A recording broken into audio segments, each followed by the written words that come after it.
Glenn Parker High Vibration Foundation. Thank you very much for joining me. There's something that I wanted to share. I wanted to do an updated video on coffee enemas, coffee flushes, whatever you want to call them. I've heard tons of pros and cons, and I just wanted to touch base on some of these things that I read and my personal experience, because I've done literally thousands of coffee flushes. And they were immensely helpful.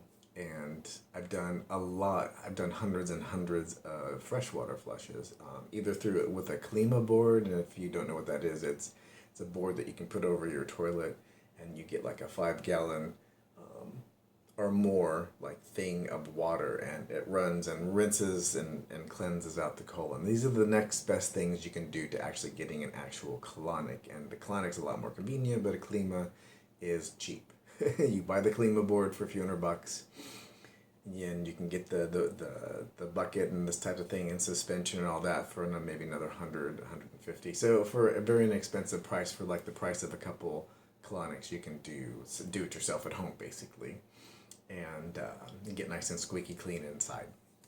So this idea of doing coffee enemas, now I really do believe in the chemical process of the idea of doing the coffee enema, in that it goes up through the portal vein and it makes contact with the liver, and it forces the liver to make more glutathione. However, the cons of this that I've heard, I also agree with. And they are as follows. By doing and introducing coffee into the body in this way, like putting 8 ounces in and then putting other proportions of water and using it as a coffee enema, the intestines are a bidirectional membrane. So a little bit of coffee leaks into your body as well. So you get a little holistic dose of coffee. Now, I can't drink coffee. If I have an ounce of coffee, I'm like, bad juju. But if I do a coffee enema, I can tell a little bit of difference, but I'm not like in the jitters or anything. So I don't know how much coffee gets into the body, but a bit. And it does something to the adrenals, and the adrenals demand more vitamin C. And so there's this biochemical process. But if you're in urgent need and you need to do something, a freshwater flush or a coffee enema is really your friend. And I've seen and I've heard, never seen it physically in a manual, but I've heard the old nurses' manuals from the 40s and 50s actually suggested to give coffee enemas to patients. So I have other videos that you can take a look at on coffee flushes. I've done thousands of them. When you do them, you want to replace the probiotics. You want to either get some kefir and have it if you're tolerant to that, to dairy. There's no lactose in kefir. It's like 1% of it is lactose. The rest, the probiotics, have eaten.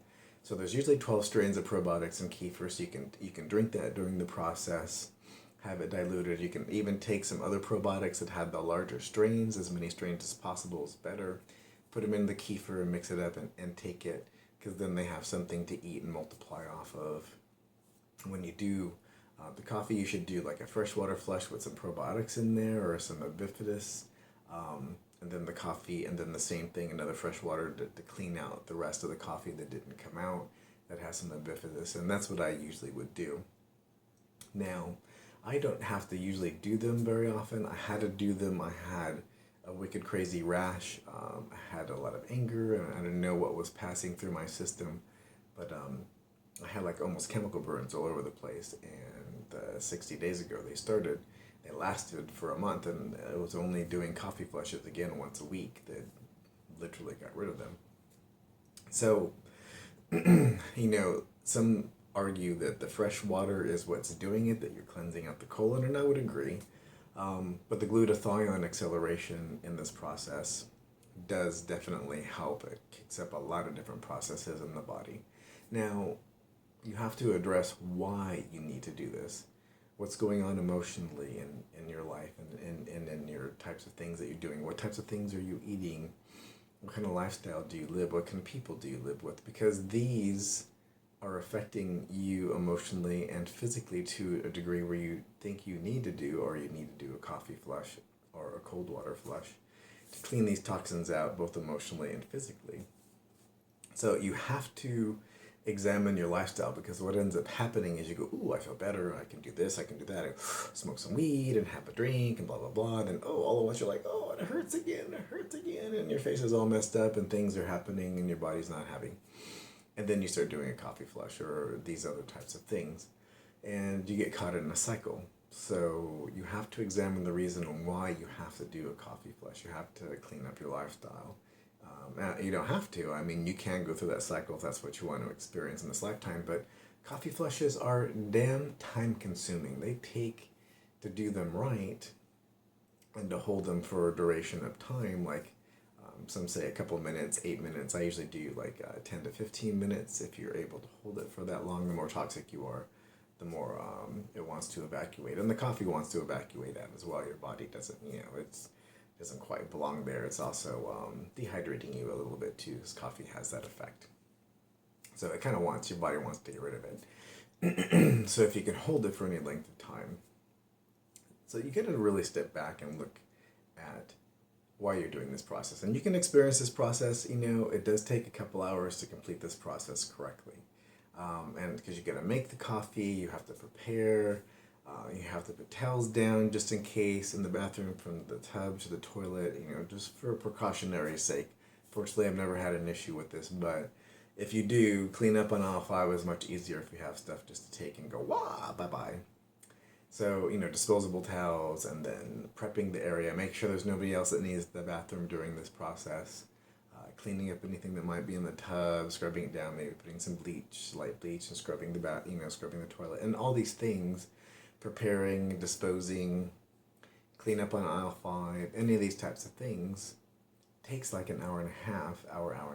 Now, if you have it down to a science and you have things where you can put them in your own environment where other people aren't going to mess with them or see them, you can probably cut it down to 45 minutes, maybe half an hour. But preparing the coffee alone, takes a bit of time.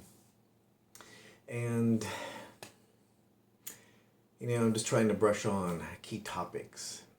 Definitely replace probiotics if you do a coffee flush, or even a cold water flush, because you need to put probiotics back in there because you're washing them out. So you're between that and the coffee itself, which has mold in it, you are doing a probiotic imbalance because you're washing it all out. You're introducing something that has a high degree of mold in it, because coffee's during the drying process and whatnot, it has mold on it. It's just the way it is. The only type of coffee that doesn't have mold is instant, but most of those use a chemical process to achieve the instant coffee type of idea. And they don't have mold, but the speculation is that there's a lot of chemicals that are mixed in there, so instant coffee is not good for those types of things. Always organic, always fresh water, clean, fresh water, nothing from the tap type of idea. Now, this isn't medical advice. I'm not a medical advisor. I'm not certified, whatever. I'm just giving you my personal experience and the experience that I've had from others that have shared with me. I've done, again, thousands of coffee flushes, and they were life-saving, and maybe just the water aspect was the most important part, but I definitely had noticed a significant degree of difference in doing the coffee, just besides just doing the water. For time, water is easy. Put it in, take it out, clean up on aisle 5, done. Pretty quick and easy, and that can be a good routine, but you still have to replace probiotics. You just need to have something like kefir or yogurt or Greek yogurt and add probiotics to it and have it. Kefir, I find, is the fastest. It's there, it's ready, it's quick and easy. It's usually pretty tasty. Don't get the flavored ones because they're all sugary, and that's just going to kick up some yeast during this process. So, well, I think that's all that I wanted to share. That's like a brief history in time. I always suggest consulting experts like a naturopath would be ideal, someone who is specifically trained in nutrition. They can maybe do a dark field microscope and do these other types of things and check your body chems, like your pHs and your liver and efficiency and all this good stuff. Always seek those people out. I mean, you can go online and find somebody local in your area. I know people in some people in parts of Canada, and I have somebody, the one that helped me get my life back together, which is in the South Bay area in California, right outside Los Angeles, like in Los Angeles, it's South Bay area, in the beach cities. And I'm always happy to do referrals if you want to actually go see that person, since he is in the U.S. People come from all over to see him. Just thinking if there's anything relevant. So replace probiotics always, and even if you're not doing the coffee flushes and whatnot, kefir and all that, are just probiotic replacements are good. You got to get the good flora back in there and get some yeast balance. And a lot of the flora, they have different jobs, right? Some eats mold, and some is an immune system supporter, and some reinforces the membrane of the stomach, and another one does this, and another one does that, and blah, blah, blah. They all have a role, and they do their jobs, and they're important. So when you wash them all out, you need to replace them at least with some kefir or something like a basic grouping of 12 probiotics. Ideally, get the really high-end ones, like the raw nutritional ones. So they have like a 33 strain one. They're a little on the pricey side. They're always refrigerated up to the point of sale. Refrigerate them afterward, and they're alive and ready to go.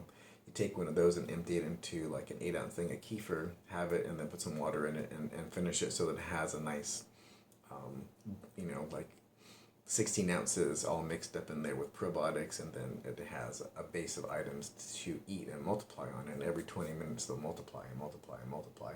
Some, multiply in different degrees than others. But that's good for any day, just to have that once a day is always nice. And it's not that expensive for $1 bottle. I think there's 32 ounces, so my brain is not doing math right now. However many 8-ounce servings there are of that. 4, if I'm not mistaken. Don't hire me to do your books, that's for sure. So, at least not today. I've been outside shoveling and redistributing dirt and rocks and such, so I might not be as sharp attack as I normally am.